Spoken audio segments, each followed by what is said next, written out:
बिस्मिल्लाहिर्रहमानिर्रहीम। अस्सलामु अलैकुम वरहमतुल्लाहि वबरकातुहू। कुरान कहता है हुजूर सल्लल्लाहु अलैहि वसल्लम अल्लाह के हुक्म से दाई इल्लल्लाह बनकर के तशरीफ लाए। अंदाज देखिए कुरान का। कुरान कहता है वदाइयन इल्लल्लाहि बिइज़्निही, अल्लाह की तरफ बुलाने वाले। अल्लाह के हुक्म से हुजूर किसकी तरफ बुलाते थे? अल्लाह की तरफ बुलाते थे। आप जरा सोचो, ये नहीं फरमाते थे कि मेरी तरफ आ जाओ, सरकार फरमाते थे अल्लाह की तरफ आओ, रब की बंदगी की तरफ आओ, अल्लाह की बारगाह में सर झुकाने के लिए आओ, अल्लाह की इबादत के लिए आओ, ये सर खुदा की बारगाह में झुका दो। अब आपसे मैं पूछना चाहता हूँ सिचुएशन क्या है जब रसूल आजम सल्लल्लाहु ताला अलैहि वसल्लम ने मक्का मुकर्रमा के अंदर अल्लाह की तरफ बुलाने के लिए पहली मर्तबा कोहे सफा पर जब हुजूर खड़े होते हैं तो अल्लाह अकबर। आप जानते हैं सरकार सल्लल्लाहु अलैहि वसल्लम ने इससे पहले भी एक मर्तबा सब खानदान वालों को और कबीले वालों को, रिश्तेदारों को सरकार ने इशाइया पर बुलाया था, डिनर पर बुलाया था। सब डिनर पर आए, इशाइया पर आए। हुजूर का इरादा था कि इस मौके पर मैं इन लोगों के सामने इस्लाम की तबलीग करूंगा, इन्हें अल्लाह की तरफ बुलाऊंगा। लेकिन उस वक्त जब डिनर के अंदर लोग आए तो डिनर पर हंसी मजाक का माहौल ऐसा था कि संजीदगी नाम की कोई चीज नहीं थी। तो सरकार ने माहौल देख करके ये इरादा बदल दिया कि आज नहीं, फिर दोबारा मैं इनको डिनर पर बुलाता हूं और उस वक्त मैं उनको दावत दूंगा। फिर रसूल आजम सल्लल्लाहु अलैहि वसल्लम ने बुलाया और बुलाने के बाद मेरे आका सल्लल्लाहु ताला अलैहि वसल्लम अलोन है। आज इतने उलमा यहाँ पर मौजूद हैं, बहुत सारी मजहबी तहरीकें दुनिया के अंदर काम कर रही हैं। कई बुलाने वाले अल्लाह की तरफ बुला रहे हैं, इस्लाम की तरफ बुला रहे हैं, पैगंबर आजम की तरफ बुला रहे हैं। जाने वालों की तादाद लिमिटेड। और कुछ लोग तो बुलाते हैं लड़की तुम्हारे साथ ब्याह कर देंगे, तुम आ जाओ, रिक्शा दिला देंगे आ जाओ, जॉब दिला देंगे आ जाओ। बहुत सारी जमातें लालच दे देकर अपनी जमात में लोगों को लेने की कोशिश करते हैं। लेकिन मेरे आका सल्लल्लाहु अलैहि वसल्लम अलोन, कोई जमात नहीं है वहां पर, तन्हा मुस्तफा जाने रहमत है सल्लल्लाहु अलैहि वसल्लम। और अल्लाह का हुक्म है कि बुलाओ अल्लाह की तरफ। मेरे आका सल्लल्लाहु अलैहि वसल्लम को ये सफा पर खड़े होकर तवज्जो से सुनिएगा, कोहे सफा पर खड़े होकर मेरे आका सल्लल्लाहु अलैहि वसल्लम ने फरमाया क़ूलू ला इलाहा इल्लल्लाह तुफ्लिहू, कलिमा तैयबा पढ़ो कामयाब हो जाओगे। ये मेरे आका सल्लल्लाहु अलैहि वसल्लम ने दावत पेश फरमाई, अल्लाह की तरफ बुलाया। बुलाने वाले नबी, बुलाने वाले अफजलुर रसूल, बुलाने वाले सज्जिदुल अंबिया, बुलाने वाली जात मासूम। लेकिन जब हुजूर ने बुलाया, तवज्जो से सुनिएगा, जब हुजूर ने बुलाया सब हैरान हो गए। ये दीन की दावत, ये नए दीन की दावत, एक खुदा की इबादत की दावत। तो मजमे में से एक साहब खड़े हो गए। उन्होंने कहा कि आपकी दावत अगर सच्ची है कि हम एक अल्लाह की बंदगी करें तो हम उसका प्रूफ आपसे चाहते हैं, दलील चाहते हैं कि आपकी दावत जो है वो सच्ची है, इसकी दलील हमें पेश करें। अब रब्बे कदीर के प्यारे हबीब नबी हैं, उनसे पूछते क्या दलील चाहिए। हो सकता है कोई इसके बाद जिस तरीके से लोगों ने कहा था कि आप अगर चांद के 2 टुकड़े कर दें तो हम कलमा पढ़ लें, किसी ने कहा उधर जो दरख्त खड़ा है उसको बुलवा लें, वो आ जाए तो हम कलमा पढ़ लेंगे। इस तरीके से लोगों ने दलील मांगी थी और सरकार ने सब दलीलें पेश फरमाई। लेकिन यहां हुजूर ने ये नहीं पूछा कि तुम्हें कौन सी दलील चाहिए। सरकार ने उनसे नहीं पूछा कि तुम्हें कैसी दलील चाहिए, तकाजा करो दलील का। सूरज को पलटा के बता दूं, चांद के 2 टुकड़े करके बता दूं, नहीं। तो फिर हुजूर ने किस तरीके से, उन्होंने कहा कि दलील पेश करो, तो हुजूर ने कैसी दलील उन्हें चाहिए ये नहीं पूछा, बल्कि हुजूर ने दलील क्या पेश की। मुसलमानों गौर से सुनना, दलील में हुजूर ने क्या पेश की, क्या चीज पेश की। जो कुरान कहता है, हुजूर ने फरमाया फ़क़द लबिस्तु फ़ीकुम उमरम मिन क़ब्लिही अफ़ला ताक़िलून। सरकार ने अपनी लाइफ को उनके सामने पेश फरमाई और इरशाद फरमाया, आज मैं तुमसे कह रहा हूं कि एक अल्लाह की इबादत करो, और इस कहने से पहले 40 साल की मेरी जिंदगी, मेरा बचपना, मेरी जवानी, मेरी शादी, मेरी तिजारत, मेरा सब कुछ तुम्हारे सामने गुजरा है। आज मैं तुमसे पूछना चाहता हूं, मेरी जिंदगी का एक लम्हा भी डर्टी बता दो या दागदार बता दो, अगर हो तो मेरी दावत को तुम कबूल मत करना। पहले दिन से हुजूर सल्लल्लाहु अलैहि वसल्लम ने दर्स दे दिया कि ऐ मुसलमानों, तुम्हें अगर इस्लाम का काम करना है तो तुम्हें अपने वजूद से दलील पेश करनी पड़ेगी कि तुम कितने सच्चे हो। अगर तुम सच्चे हो तो लोग तुम्हारे दीन को भी सच्चा मानेंगे, और अगर तुम सच्चे नहीं तो भाई आप देख लीजिए, इस्लाम पर अगर क्रिटिसाइज हो रहा है या कोई कर रहा है तो मुसलमानों के किरदार को देख करके कर रहा है, मुसलमानों की लाइफ को देख करके कर रहा है, मुसलमानों की जिंदगी को देख करके कर रहा है। मैं अक्सर कहा करता हूं, हम अगर अपने बच्चों को ठोकर मार करके जगाएं कि बेटा उठ जाओ, फज्र का वक्त हो चुका है, नमाज पढ़ लो, तो हमारा सोया हुआ बेटा नींद छोड़ करके उठने को तैयार नहीं होता और हमारी ठोकर से अपनी नींद तोड़ता नजर नहीं आता। लेकिन हैरान हूं, हमारी ठोकर से जिंदा बच्चा नहीं उठता और गौसे पाक की ठोकर से मुर्दा जिंदा हो जाता है। क्या वजह थी उसकी?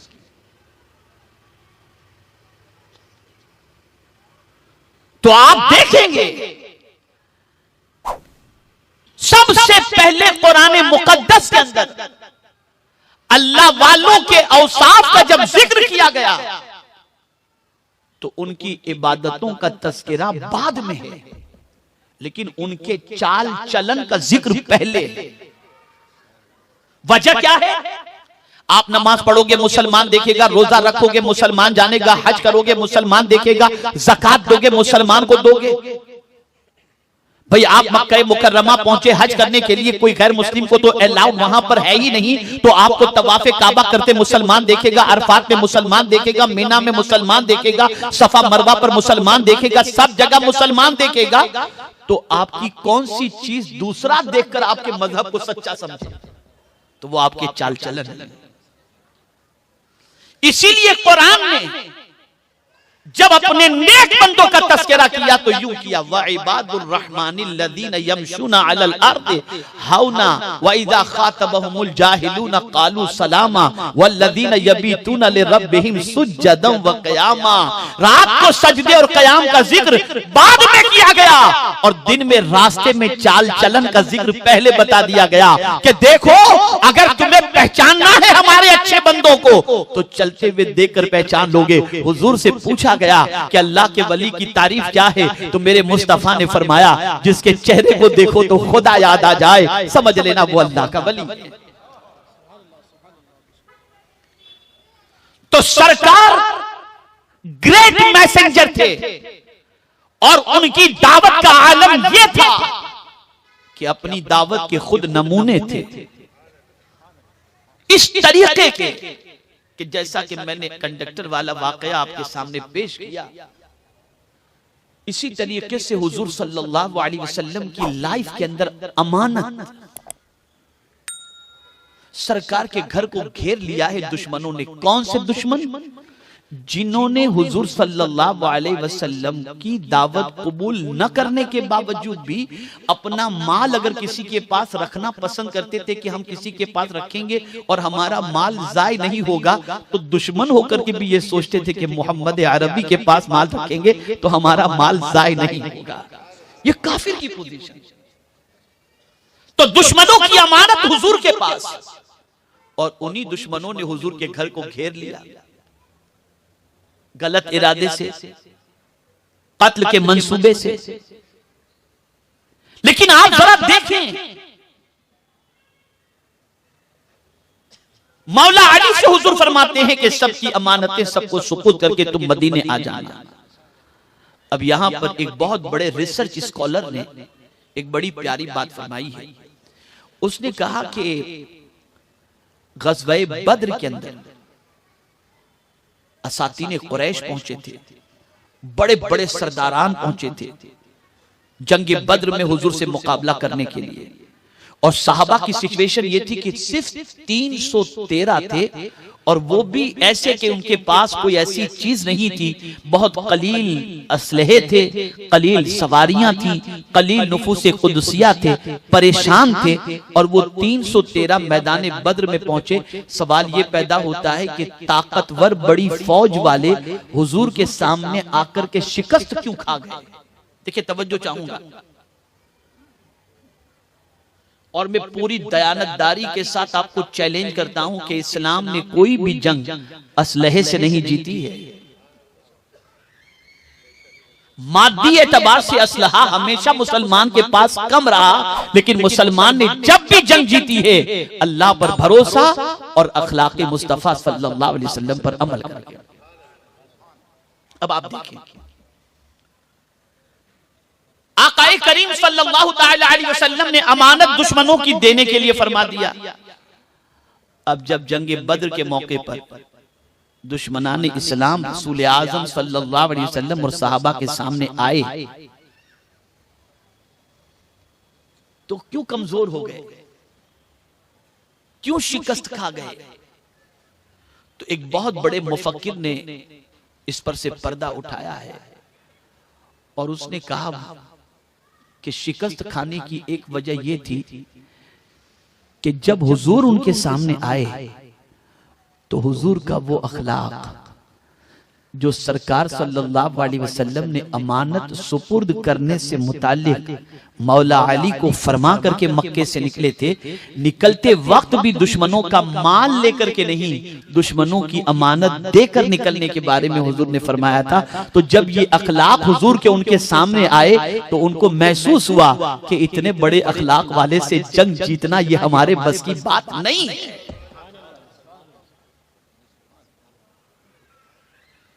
मैं पूरे चैलेंज के साथ कहता हूं, ऐ मुसलमानों, अगर तुम्हारे पास इस वक्त कुछ भी न हो कोई बात नहीं है, लेकिन अगर अखलाक हमारे सवर जाएं तो मैं पूरे यकीन के साथ कहता हूं कि आज भी हम अपनी अजमतों का सिक्का लोगों के सीनों के अंदर बिठा सकते हैं। तो सरकार ने बुलाया अल्लाह की तरफ, अपने वजूद को बतौर दलील पेश फरमाया, और पूरे वजूद को और उम्र को, 40 इयर्स की एज को, फकद लबिस्तु फीकुम, तुम्हारे दरमियान अलग नहीं, मैंने अपनी जिंदगी तुम्हारे दरमियान गुजारी, फिर भी तुम्हें अक्ल नहीं आती।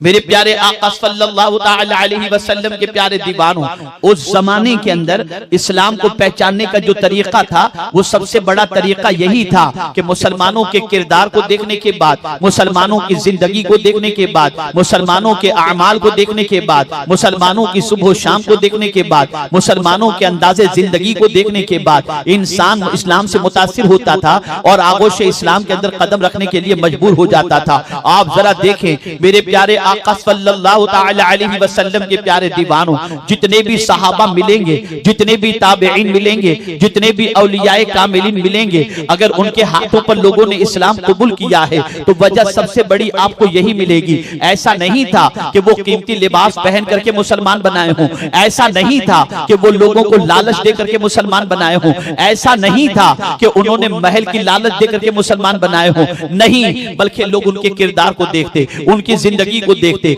उनकी सुबह शाम को देखते, उनके कैरेक्टर को देखते, तो उनकी जिंदगी को देखने के बाद इस्लाम उनके सीने के अंदर बैठ जाता। जानते हैं आप, इमाम हुसैन का एक वाकया मैं आपके गोश गुजार करूं, अल्लाह अकबर, ताजदारे करबला इमाम अली मकाम अला जद्दिही व अलैहिस्सलातु वस्सलाम के घर के करीब एक यहूदी का घर था। यहूदी रोजाना इमाम हुसैन के घर में कचरा फेंका करता था। इमाम हुसैन सब्र करते थे, बर्दाश्त करते थे। कुछ दिनों के बाद यहूदी बीवी ने ने अपने शौहर यहूदी से कहा, क्यों नबी के नवासे हुसैन को परेशान करते हो, जाओ जा करके हुसैन से माफी मांगो। वो आता है, दरवाजे पे दस्तक देता है, ताजदारे करबला ने दरवाजा खोला, निगाहों के सामने पड़ोसी यहूदी को देखा, पूछा कैसे आना हुआ। उसने कहा हुसैन माफी मांगने आया हूँ। किस चीज की माफी मांगने आए हो? हुसैन रोजाना बिला वजह तुम्हारे घर में जो कचरा फेंक कर मैं तुम्हें तकलीफ पहुंचाता था, हुसैन मुझे माफ कर दो। इमाम मुस्कुराते हैं और मुस्कुराते हुए इरशाद फरमाते हैं, जब मैंने भी तुझे माफ किया, मेरा खुदा भी तुझे माफ करे। इतना सुनना था कि यहूदी इमाम हुसैन से पूछता है, हुसैन ये बताओ, मदीने में जवानों की कमी नहीं है, हर जवान तुम्हारे नाम पर सर कटाने को तैयार है, लेकिन मैं रोजाना तुम्हारे घर में कचरा फेंकता था, तुमने अपने दोस्तों से क्यों नहीं कहा कि वो आकर मुझसे बदला ले लें, मुझे परेशान करें, मेरी गलती की मुझे सजा दें। हुसैन मेरी तकलीफ पर तुमने कोई एक्शन क्यों नहीं ली, मेरे कचरा फेंकने पर तुमने इंतकाम क्यों नहीं लिया, मुझे मैं परेशान कर रहा था, तुमने रिवेंज क्यों नहीं लिया। मेरे इमाम ने जवाब दिया, सुन ले, मेरे नबी ने तालीम दी है, जो शख्स पड़ोसी की मुसीबत पर सब्र करे उसका बदला जन्नत है। तो मैं अपने नबी की तालीम पर अमल करते हुए तेरी तरफ से मिलने वाली मुसीबत पर मैं सब्र कर रहा था। मुझे यकीन है कि इस अमल की वजह से मेरा मौला मुझे जन्नत अता फरमाएगा। यहूदी की आंखें खुल गईं, इमाम हुसैन का दामन पकड़ लिया और बरजस्ता कहता है, हुसैन जिसके नाना की तालीम इतनी अच्छी हो और नवासे का किरदार इतना अच्छा हो, उसका दीन गलत नहीं हो सकता। हुसैन कलेमा पढ़ा और मुझे मुसलमान बना। नारे तकबीर, नारे रिसालत, सुन्नी दावत इस्लामी। कल तक मुसलमान के पड़ोस के अंदर गैर मुस्लिम बच्चियां रहने पर इत्मीनान रखती थी कि हमारी बच्ची की तरफ कोई मुसलमान कभी गलत निगाह से नहीं देखेगा। क्या आज किसी के घर में अगर बच्ची जवान हो जाए और उसके पड़ोस में कोई नौजवान रहता हो, क्या उसको चैन की नींद रात को आएगी? कल तक हमारी पोजीशन ये थी कि हमारे मस्जिद के दरवाजे के बाहर आज से 40 साल पहले गैर मुस्लिम पानी का गिलास लेकर के खड़े होते थे कि मुसलमान नमाजी नमाज पढ़ करके निकलकर पानी पर दम कर दे ताकि हमारे मरीजों को पिला दे तो शिफा मिल जाए। आज है अगर इस्लाम सिर्फ किताबों और तकरीरों से फैलने वाला मजहब होता तो फिर हुजूर को भेजने की जरूरत क्या थी? कुरान ही को पूरी दुनिया में फैला दिया जाता। लेकिन मेरे करीम ने ये दुनिया के इंसानों को बताया कि सुनो, कुरान पर जब तक के प्रैक्टिकली तौर पर अमल करने वाली जात को तुम नहीं देखोगे तब तक तुम्हें सारी चीजों का तरीका नहीं आएगा। अपने महबूब को भेज दिया और बताया ये दाई इल्लाह है, ये अगर किसी से दोस्ती भी करता है तो अल्लाह के लिए। मेरे महबूब की शान ये है, कुरान ने हुजूर की शान को इस तरीके से बयान कर दिया, इन्ना सलाती व नुसुकी व महयाया व ममाती लिल्लाहि रब्बिल आलमीन, बेशक मेरी नमाज, मेरी कुर्बानी, मेरा जीना, मेरा मरना, ये सब कुछ अल्लाह रब्बुल आलमीन के लिए है। तो एक मुसलमान जब तक के नबी की तालीम के सांचे में ढल न जाए, गोया उसने नबी की दावत को कमा हक़हू कबूल नहीं किया। हुजूर अल्लाह की तरफ बुलाने के लिए आए, दाई इल्लाह बनकर के तशरीफ लाए और सरकार सल्लल्लाहु अलैहि वसल्लम ने अपने किरदार से, अपने अखलाक से, अपनी आदत करीमा से, अपनी इबादत और रियाजत से, अपनी जिंदगी से, हर चीज से दुनिया को पता बताया कि मेरा रब कौन है।